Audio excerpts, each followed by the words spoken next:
غادي تجيني واحد النهار، غادي تجيني واحد الفكره، كان ميامة الله بالضبط كان يوم الخميس.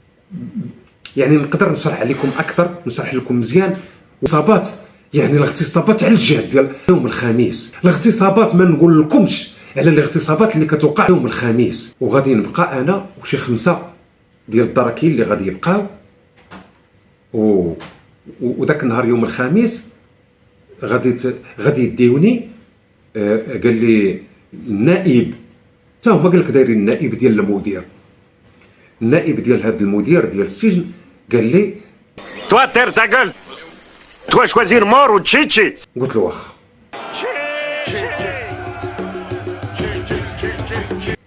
وانا كنكون محتاج، انا اللي كنت فاكرك نينجا طلعت ترتر، باش دائما من الخميس للخميس فاش كيديوني يعني ديك حبيب قلبي. ولكن ملي كيديوني يوم الخميس كنحكي للاسرى في السجن اللي كاين في هذا البلاصه هذه، كنحكي لهم، كنقول لهم ها شنو كنشوف، استغفر الله العظيم، ها شنو كاين.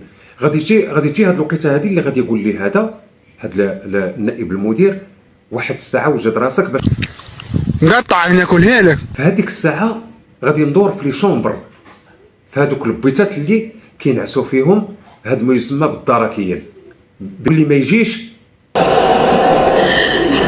تخيل يجونا يدرسونا